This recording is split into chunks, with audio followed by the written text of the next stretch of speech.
We now know the causes of death.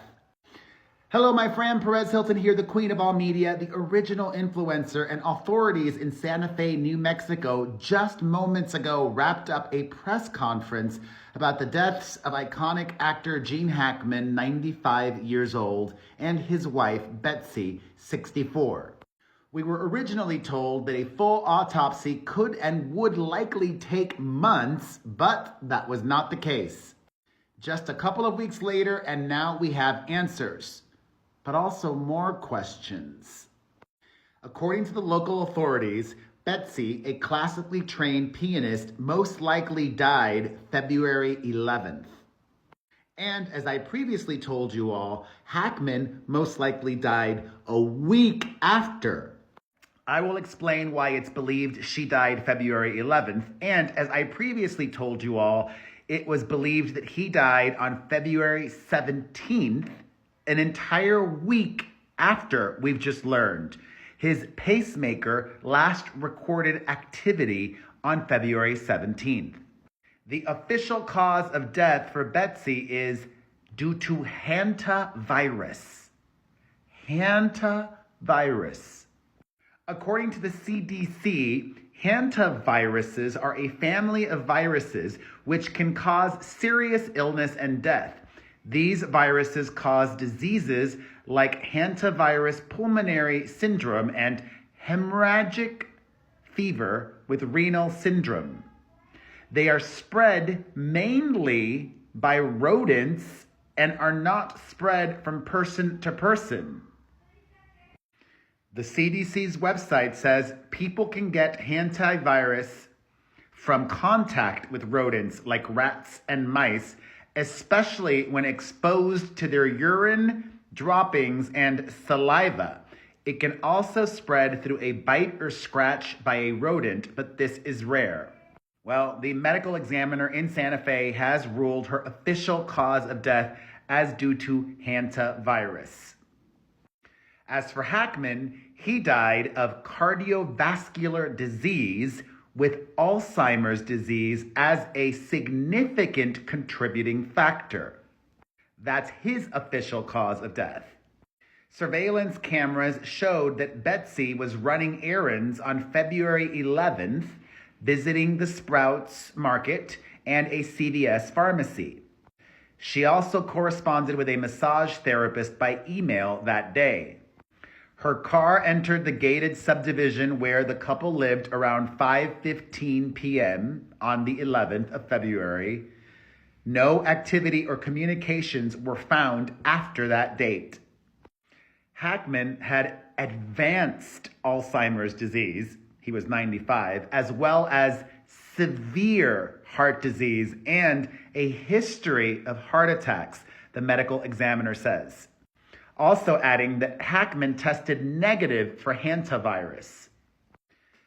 The state public health veterinarian in New Mexico said at the press conference that hantavirus infections are very rare. She said that out of 136 infections in the United States over the last 50 years, 42% were fatal. And now we are learning slightly different information also about his pacemaker. The pacemaker registered cardiac activity on the 17th, as I told you.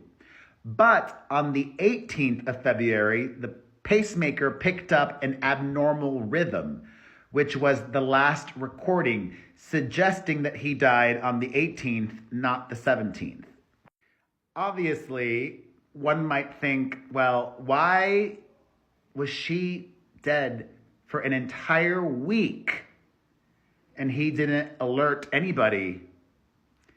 He had advanced Alzheimer's.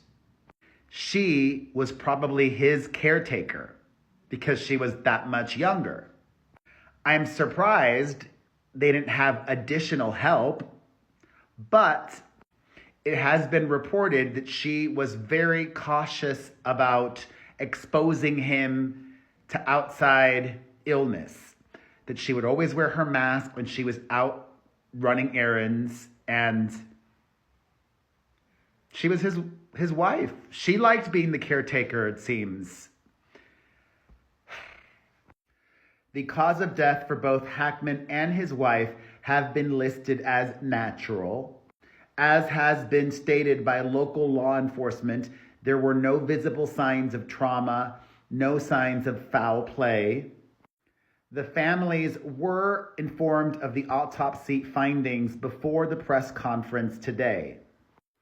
Their bodies were both discovered on February the 26th. It was previously confirmed that neither of them tested positive for carbon monoxide poisoning, and that was reiterated today. And specifically, Betsy died of hantavirus pulmonary syndrome. As I mentioned, the CDC says that the hantavirus causes disease like hantavirus pulmonary syndrome and hemorrhagic fever with renal syndrome. She was suffering from the hantavirus pulmonary syndrome. According to the CDC, hantavirus pulmonary syndrome is a severe and potentially deadly disease that affects the lungs.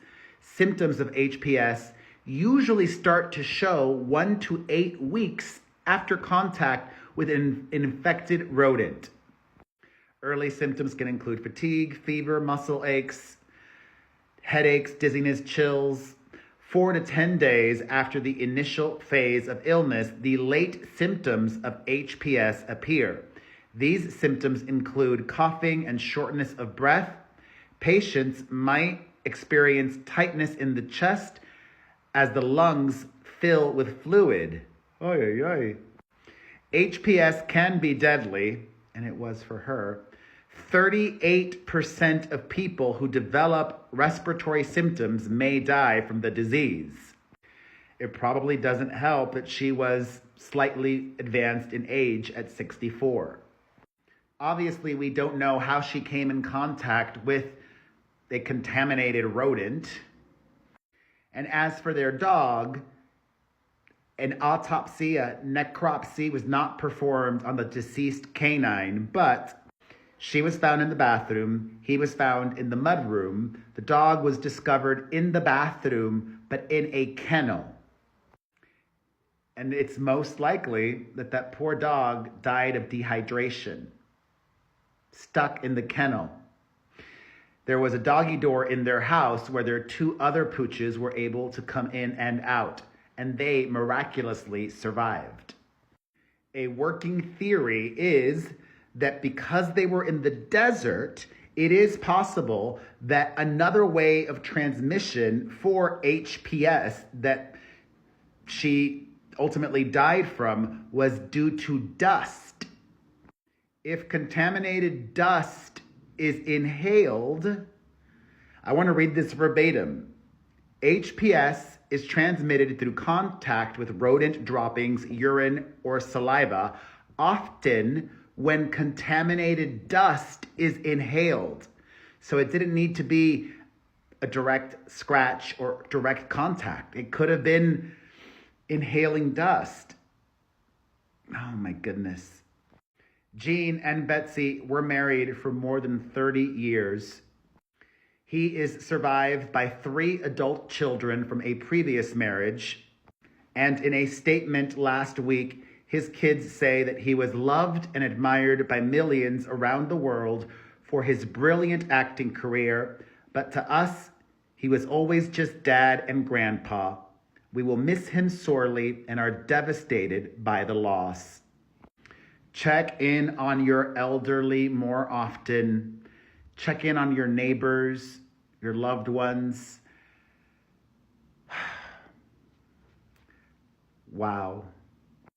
So that is an end to all of this speculation. We now have answers. Natural, unfortunate, tragic, sad. Thoughts? Let's discuss it all in the comments section.